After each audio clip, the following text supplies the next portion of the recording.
Bueno, segundos nada más nos separan de las 10 de la mañana y estamos recibiendo con muchísimo placer a la autora de este libro, Mercedes Vigil, la autora en realidad de muchísimos libros que uno ha devorado, porque así es muchas veces la lectura que propone Mercedes. En este caso, bueno, con un título que ya de por sí uno podría decir que es controversial, El loco, luces y sombras, de Domingo Faustino Sarmiento. Mercedes, bienvenida, primero que nada. Un placer de estar acá con ustedes y de presentarles al loco. De presentarnos al loco. Recién estábamos comentando fuera de cámaras con Mercedes. ¿Cuánto sabemos los uruguayos de Domingo Faustino Sarmiento? Bueno, en general poco. Cuando digo en general, digo porque nuestra educación no toma demasiado la figura de Sarmiento, sí la educación en la República Argentina, pero donde también la figura de Sarmiento no refleja lo que Domingo Faustino Sarmiento era. Claro, claro. Es una figura muy... Siempre ha sido... Yo siempre aclaro esto. Los prohombres, me gusta la palabra prohombres porque no da no adjetiva, ¿no? Los prohombres han sido, en general, han tenido picos como lo tiene la historia. Fíjate tú que en el 1860 y pico estaba el himno a Sarmiento, y entonces después fue denostado, después fue un genio, después fue un desastre. Si ustedes se ponen a pensar, la figura de Artigas hasta la época del militarismo era muy negra. Después vino otra leyenda negra. Entonces, las figuras, yo creo que es una felicidad este advenimiento en los últimos 30, 40 años de escritores de novelas históricas. Porque, lamentablemente, la historia de los últimos 200 años de la región ha sido escrita en general por políticos.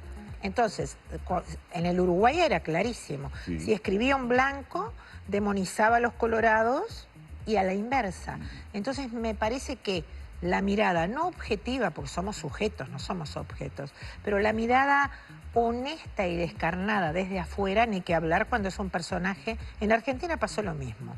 Y creo que el hecho de que contactaran a alguien, yo ya estaba trabajando hace como 10 años en Sarmiento, cuando escribí sobre Varela y sobre la reforma uruguaya, pero creo que el hecho de cruzar el charco y que alguien lo vea, yo lo vi desapasionadamente. No me importaba encontrar un genio o un demonio. Y creo que por eso surgió el loco, Luces y Sombras, porque es un personaje fruto de una época y víctima del anacronismo histórico, que ha sido usado. El anacronismo histórico es un hecho que padecemos todos. ¿Qué es el anacronismo histórico? Lo resumo para la gente. Es cuando tú juzgas a un personaje de hace 250 años con la mentalidad del siglo XXI. Ninguno resistiría, ninguno resiste el análisis que nosotros podemos hacer ahora con este concepto. Entonces, claro, además tenemos una confusión con Varela y Sarmiento. No olvidemos que Varela escribió la Ley de Educación Popular en 1868.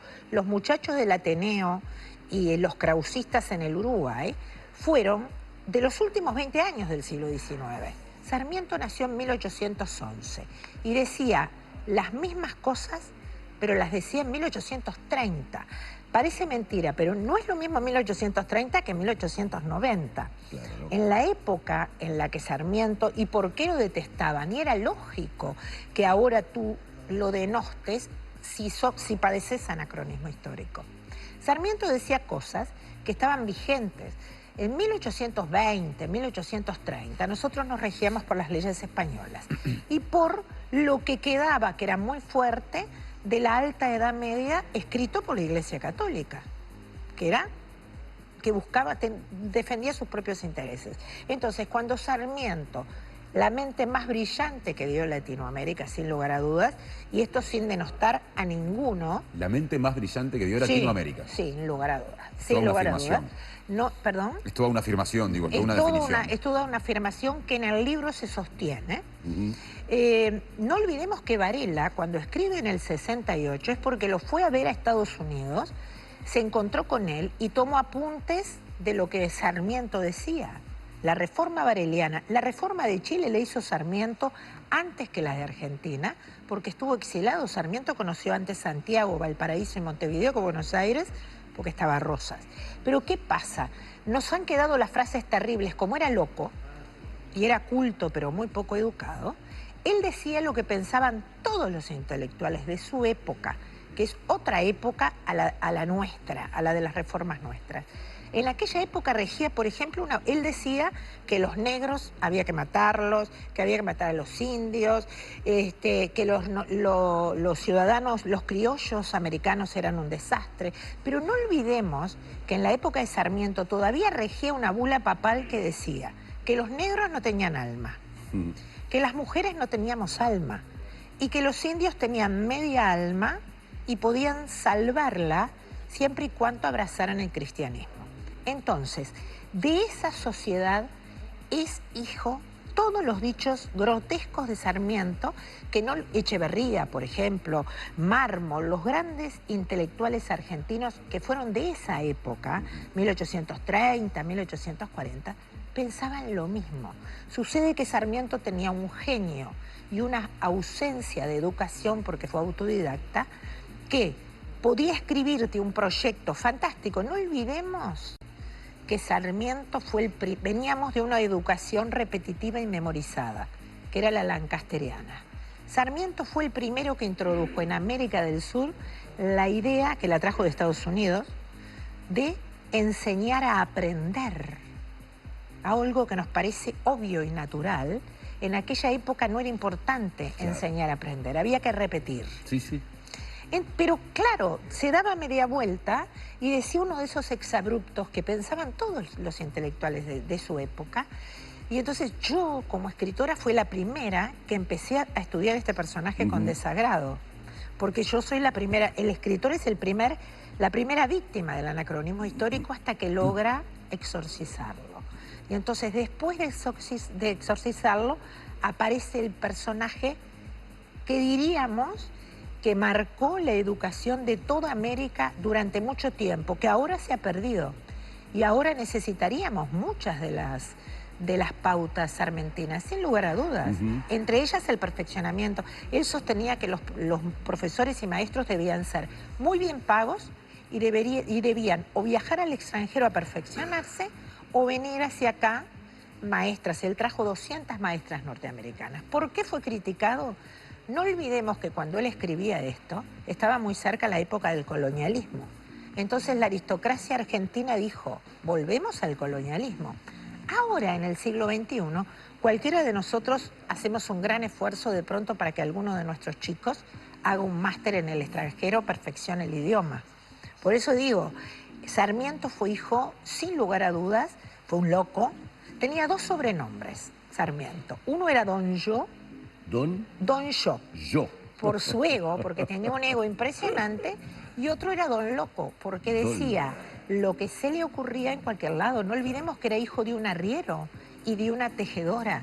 Salía de un ambiente absolutamente modesto. Tal es así que yo lo cuento, que hasta en la forma de comer y de alimentarse, siendo presidente, llamaba poderosamente la atención porque comía muy mal. Claro, la gestualidad. Era un hombre muy áspero y muy rústico. Y aún así dejó un sello indeleble en la educación. Aquí lo tienen. Es El Loco, el libro de Mercedes Vigil. Tiene mucho para contarles sobre la figura de Domingo Faustino Sarmiento.